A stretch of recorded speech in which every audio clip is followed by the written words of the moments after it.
The Nectar of Devotion, The Complete Science of Bhakti Yoga, a summary study of Srila Rupa Goswami's Bhakti Rasamrita Sindhu, by His Divine Grace A.C. Bhaktivedanta Swami Prabhupada, founder Acharya of the International Society for Krishna Consciousness. In this video, I'm going to read the introduction, but first I'm going to show all the paintings and photographs from the front matter. The first photograph is of His Divine Grace A.C. Bhaktivedanta Swami Prabhupada, founder Acharya of the International Society for Krishna Consciousness.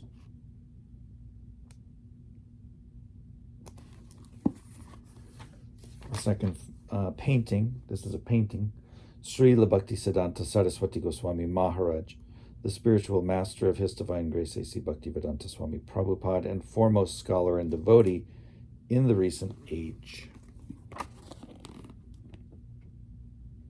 Bhaktisiddhanta. The next painting is Srila Gaur Kishore Das Babaji Maharaj, the spiritual master of Srila Bhaktisiddhanta Saraswati Goswami Maharaj, and intimate student of Srila Thakur Bhaktivinod. Gaur Kishore Das Babaji.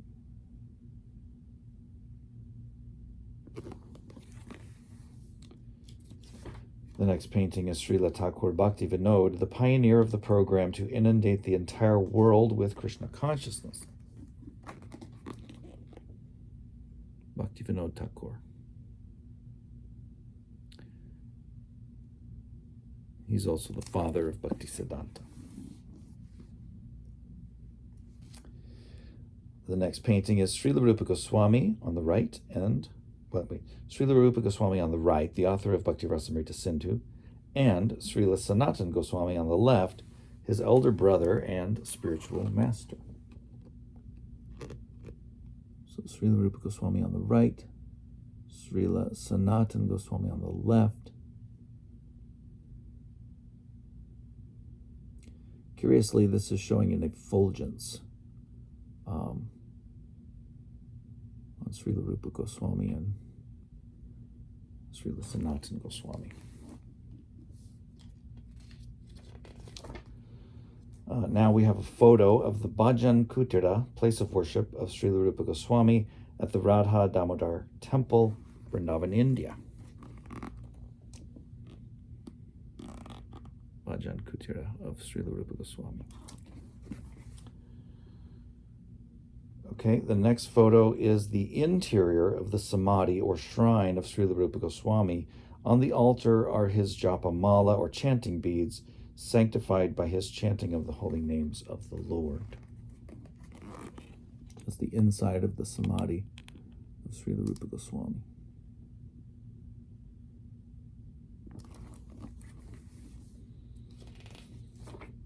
The final plate here is a painting of Sri Chaitanya Mahaprabhu, who appeared 500 years ago in West Bengal, India, to propagate the chanting of Hare Krishna all over the world.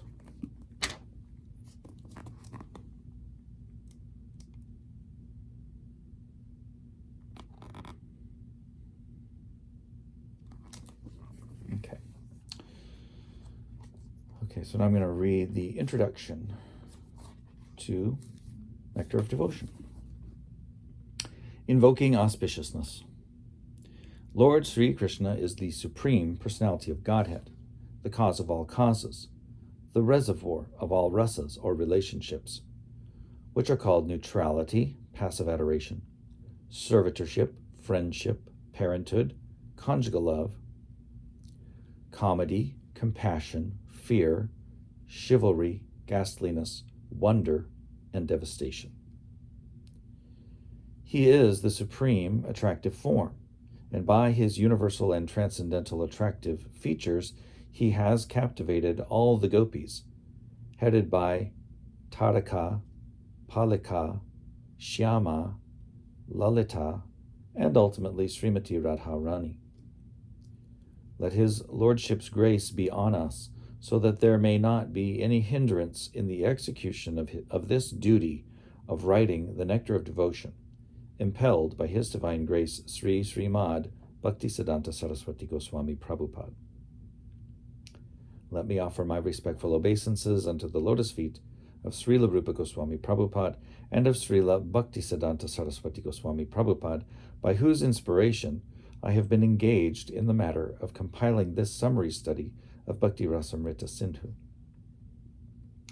This is the sublime science of devotional service as propounded by Sri Chaitanya Mahaprabhu, who appeared 500 years ago in West Bengal, India, to propagate the movement of Krishna consciousness. Srila Rupa Goswami begins his great book by offering his respectful obeisances unto Sri Sanatan Goswami, who is his elder brother and spiritual master, and he prays that Bhakti Rasamrita Sindhu may be very pleasing to him. He further prays that by residing in that ocean of nectar, Sri Sanatan Goswami may always feel transcendental pleasure in the service of Radha and Krishna. Let us offer our respectful obeisances to all the great devotees and acharyas, holy teachers, who are compared to sharks in the great ocean of nectar and who do not care for the various rivers of liberation. Impersonalists are very fond of merging into the Supreme, like rivers that come down and merge into the ocean. The ocean can be compared to liberation, and the rivers to all the different paths of liberation. The impersonalists are dwelling in the river water, which eventually comes to mix with the ocean. They have no information, however, that within the ocean, as within the river, there are innumerable aquatic living entities. The sharks who dwell in the ocean do not care for the rivers which are gliding down into it. The devotees eternally live in the ocean of devotional service, and they do not care for the rivers.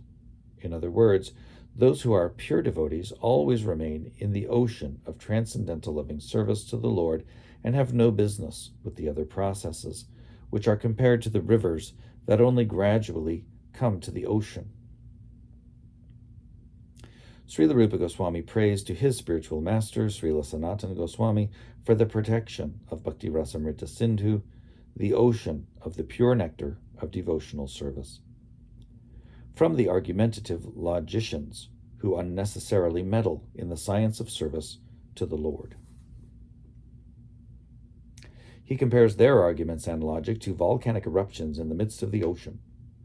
In the midst of the ocean, volcanic eruptions can do very little harm, and similarly, those who are against devotional service to the Lord and who put forward many philosophical theses about the ultimate transcendental realization cannot disturb this great ocean of devotional service.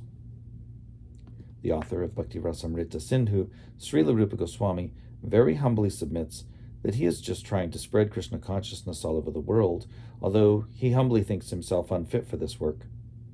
That should be the attitude of all preachers of the Krishna consciousness movement, following in the footsteps of Srila Rupa Goswami.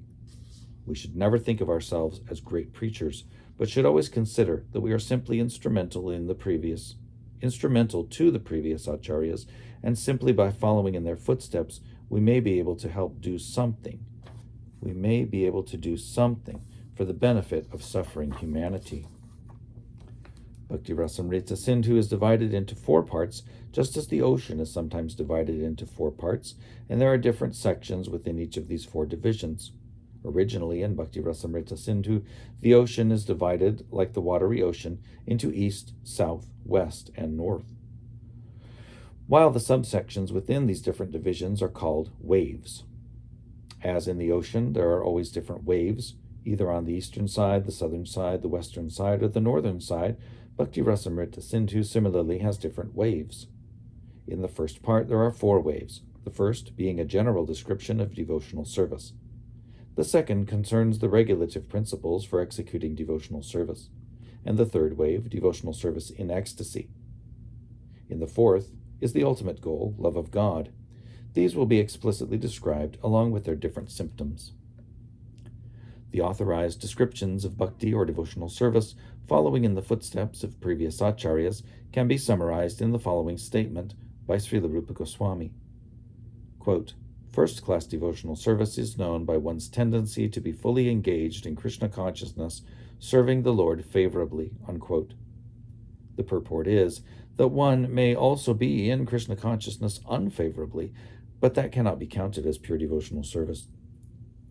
Pure devotional service should be free from the desire for any material benefit or for sense gratification, as these desires are cultivated through fruitive activities and philosophical speculation. Generally, people are engaged in different activities to get some material profit, while most philosophers are engaged in proposing transcendental realization through volumes of word jugglery and speculation. Pure devotional service must always be free from such fruitive activities and philosophical speculations. One has to learn Krishna consciousness or pure devotional service from the authorities by spontaneous loving service. This devotional service is a sort of cultivation. It is not simply inaction for people who like to be inactive or devote their time to silent meditation.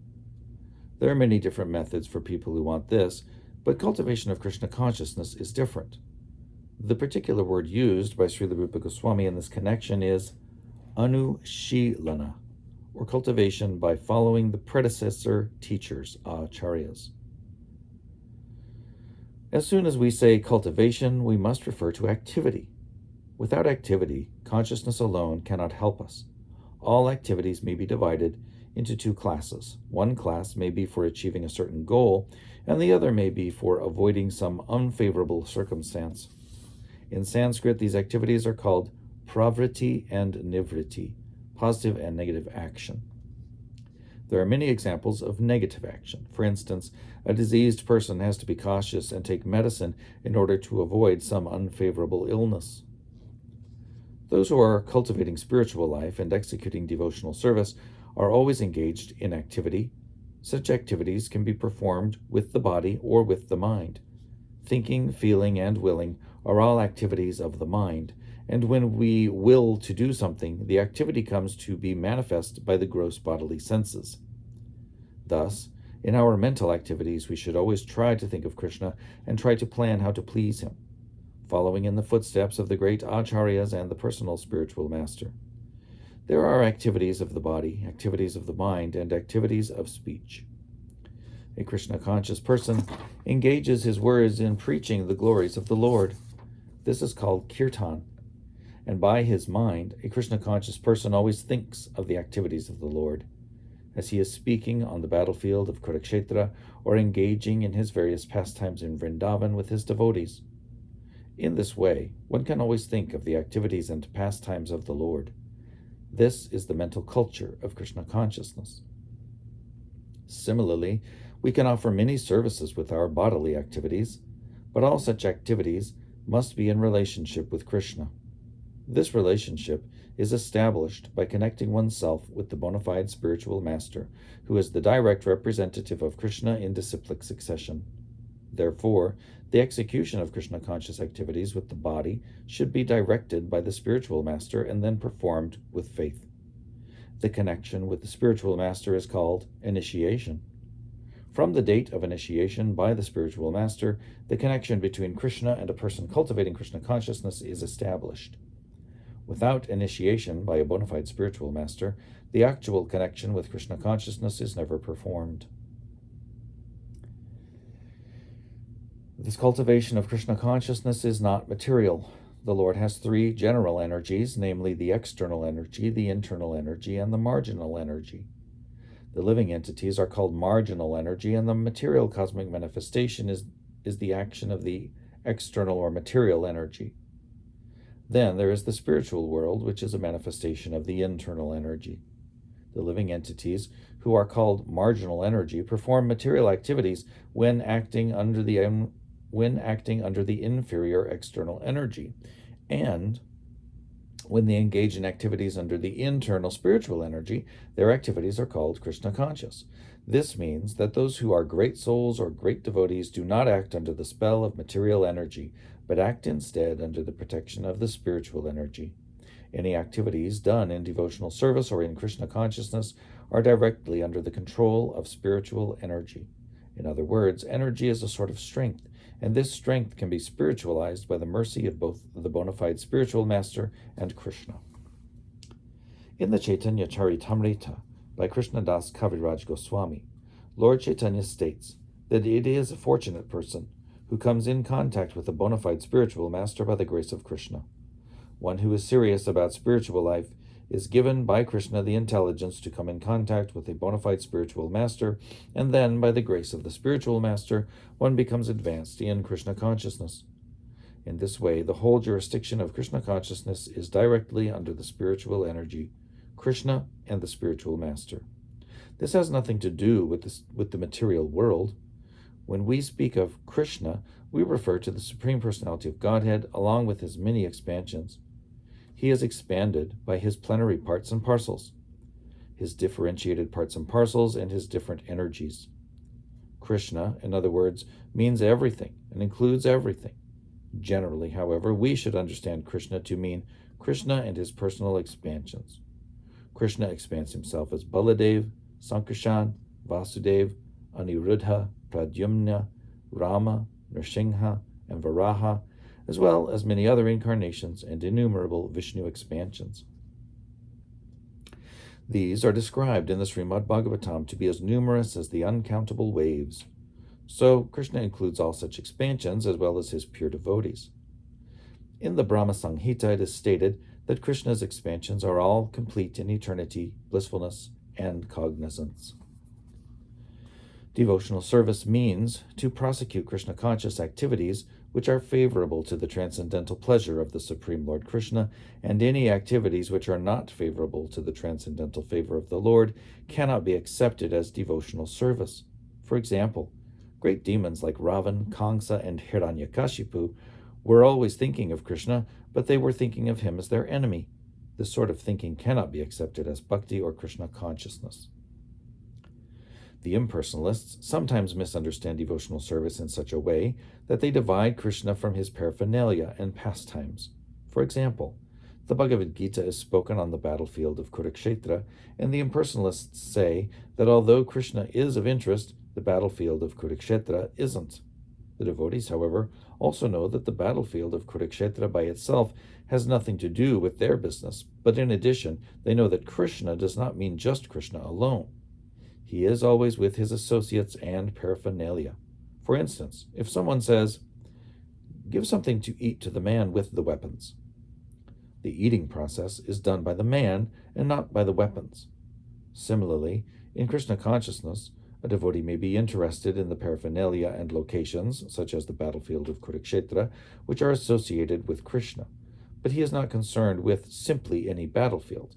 He is concerned with Krishna, his speech, his instructions, etc. It is because Krishna is there that the battlefield is so important. This is the summary understanding of what Krishna consciousness is. Without this understanding, one is sure to misunderstand why the devotees are interested in the battlefield of Kurukshetra. One who is interested in Krishna becomes interested in his different pastimes and activities.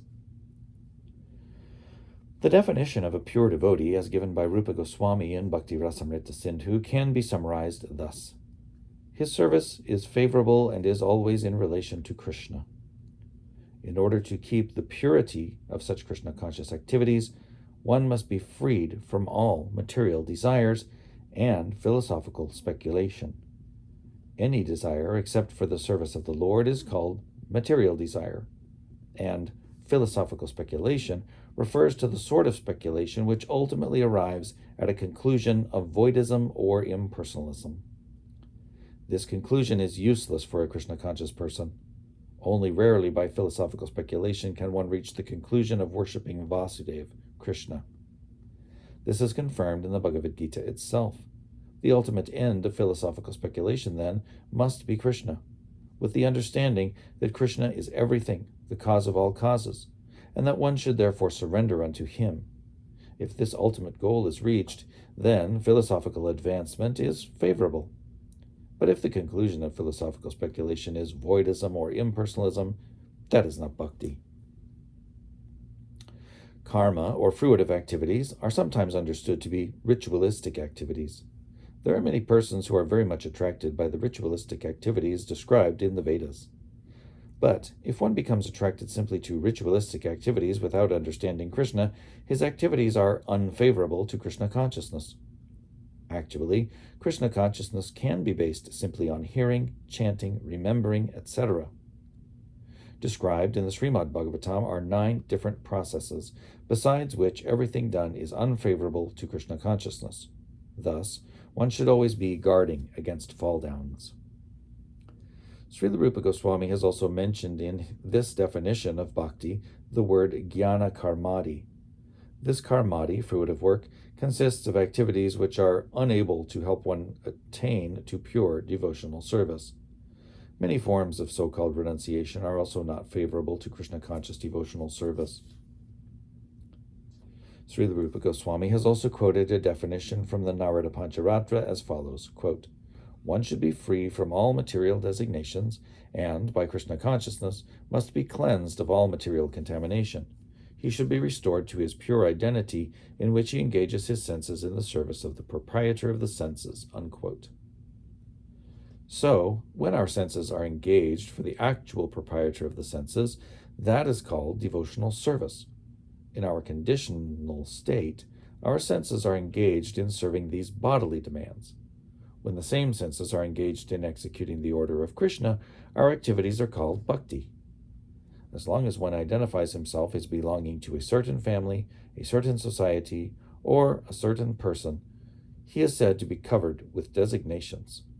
When one is fully aware that he does not belong to any family, society, or country, but is eternally related to Krishna, he then realizes that his energy should be employed not in the interests of so-called family, society, or country, but in the interests of Krishna.